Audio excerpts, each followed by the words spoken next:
கனவா இல்லை நனவா என்னை கிள்ளி உண்மை தெளிந்தேன். உன்னை பார்த்தெந்தன் தாய்மொழி மறந்தேன்.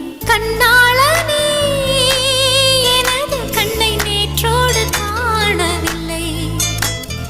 என் கண்களை பறித்துக் கொண்டும் ஏன் இன்னும் பேசவில்லை.